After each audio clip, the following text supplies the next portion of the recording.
so here is the garden before I plant everything out.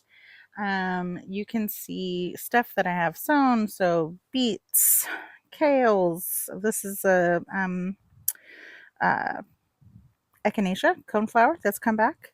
Swiss chards there, calendula, our 3 rows of carrots, some more echinacea, but those carrot rows are looking mighty fine. And then over here, we've got some florals, lettuce, cabbage, sugar snap peas that are finally taking off. I'm going to be planting cucumbers here, calendula, echinacea. We've got some daikon radish starts. We've got some burgundy broccoli that I might actually relocate to be in between the carrot rows. We'll see. And then we've got our green zucchinis, our gray zucchinis, similar to the magda squash that's there. The asparagus bed looking fine and doing its thing. Herb bed, strawberry tower, raspberry, strawberry bed in the back, some hollyhocks that have grown in the corner that I tried to plant last year, so I'm super psyched to see them. And then these 2 back beds will be the tomato beds as usual. Got some basils I need to plant out that I started from seed. The leeks that we transplanted last weekend looking fine. They lived. That's always a good thing. Hello, little bumblebee. We've got more leeks. Variegated volunteer sunflower, which is so cool because last time I saw it, I did not see any of the variegation. Now that I can see the cool yellow striping, I got to give it a permanent home. I just don't know where yet. Some of my tomato starts that I planted, more tomato plants, peppers, the plant sale plants, which look healthier, but that's okay. Don't let comparison be the thief of joy. I do not have a professional nursery, so there you go. But they're all going to mix in together and be one big happy plant family. Yeah, and then some more over here, some Tulsi basil right here, which is smelling divine and already flowering. Oh, smells so good. Eggplant, all the things. So I'm going to put up the stand. I'm going to try and figure out what all varieties I have that I am actually going to plant. Okay, so this batch of tomatoes over here, these are a mix of dwarf, determinate, indeterminate dwarf. And what that means is they are all shorter tomatoes. They're not likely to require the trellis system that I typically use for the larger ones, like our indeterminate slicer or cherry tomatoes. They are delicious. Hopefully, they look great, and they're a bit stockier. If they're determinate, they tend to set fruit all at the same time, which is different from indeterminate varieties that will give you fruit like as long as it's alive through the season. As the plant grows bigger, it sets more fruit.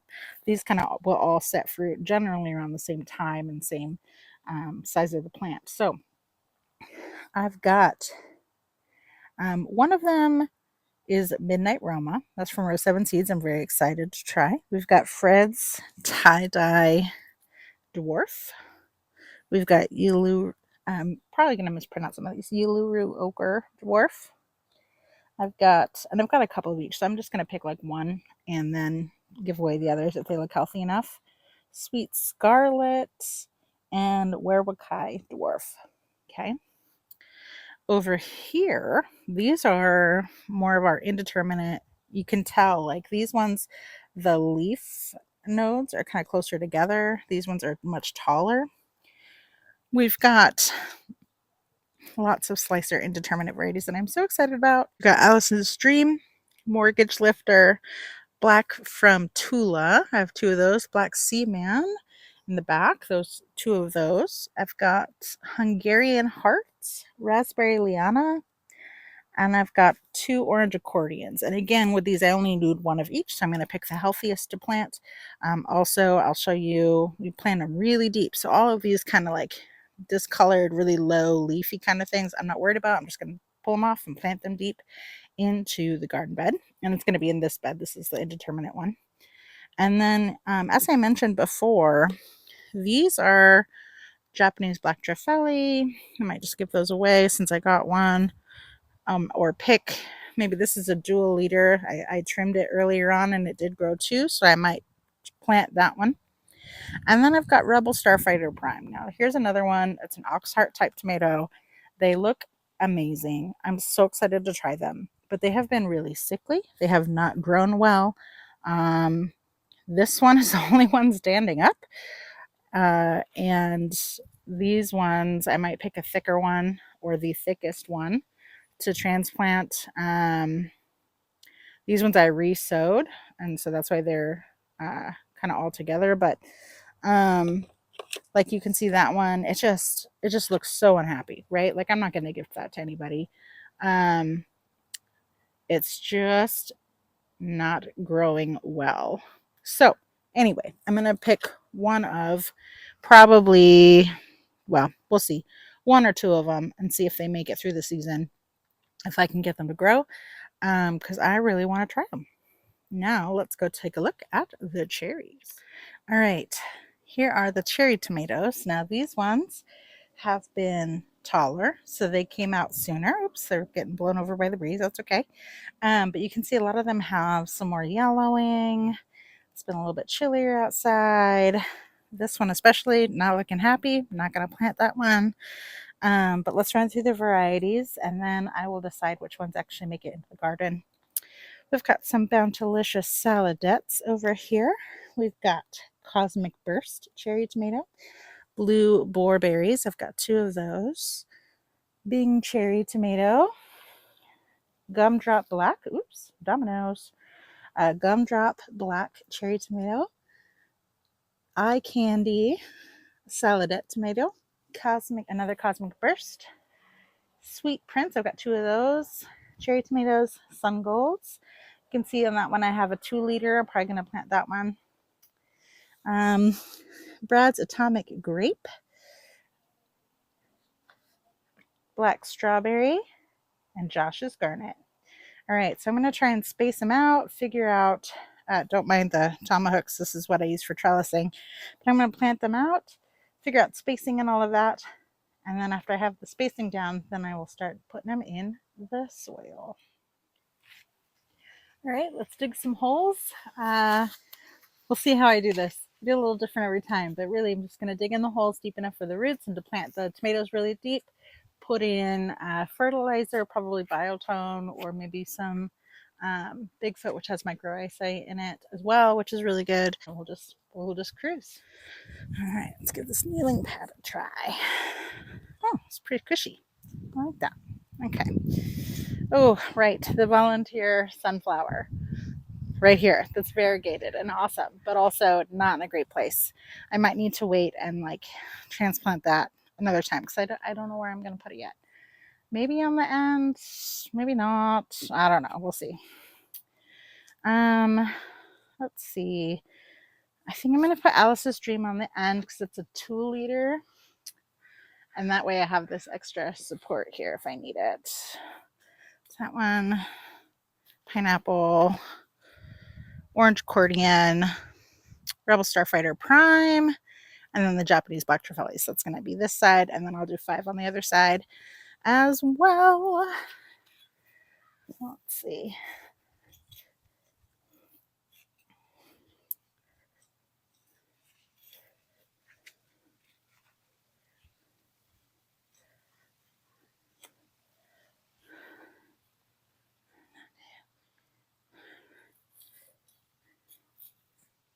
Make sure I'm putting them in far enough.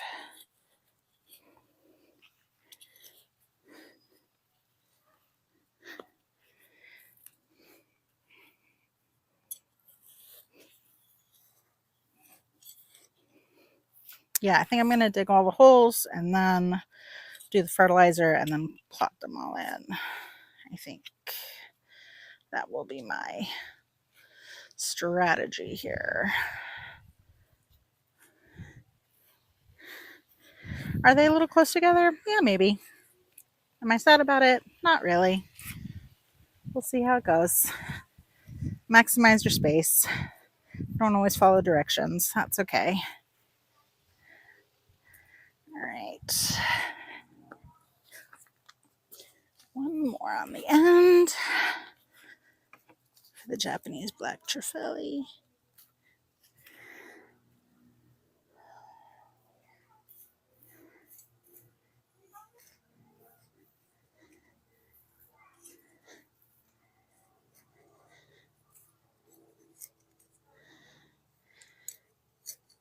I'm going to bunch these together. Okay.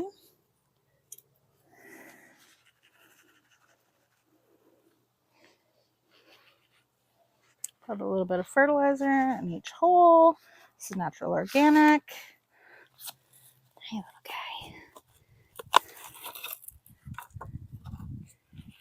Rough up the end a little bit. Take off these guys. Yeah, nice and deep. Maybe I'll put this on the other side. We'll see.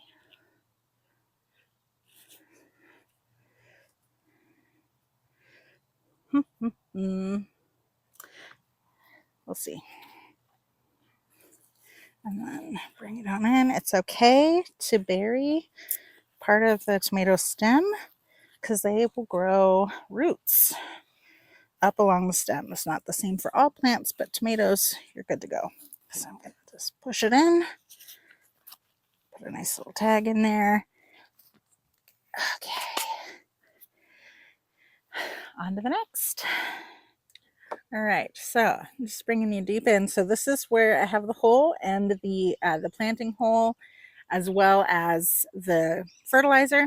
So I'm going to take the next one, which is the Rebel Starfighter Prime. And as I mentioned, it's a pretty sickly looking plant, right? It's a little floppy. It's not the best that it could be. And so I'm going to plant it really deep in the ground. And I hope that you guys can see that. Maybe it's a little bit better. I'm going to plant it really deep in the ground. So I took my tag out. I'm not going to lose that. I'm going to pop it out of this right here. And I'm going to lay it to the side and I'm going to go deeper. I'm going to go like really deep. I might leave these and then just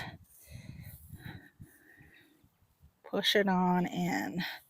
So see, it looks a lot shorter. I'm burying a lot of the stem because and all these little fibers along here will grow into roots under the ground. So it's okay to put it deeper. And I will show you from the front. Here it is from the front. Here's the tag, and you can see again, much deeper than before. And look, it looks like a healthy little plant. So let's hope it grows nice and strong. All right, I'm gonna plant in the rest of these before it gets really hot out.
Editing Krista here. Apparently my mic died. I hope you enjoyed vibing in the garden with us while we planted tomatoes, and go find some joy in the garden.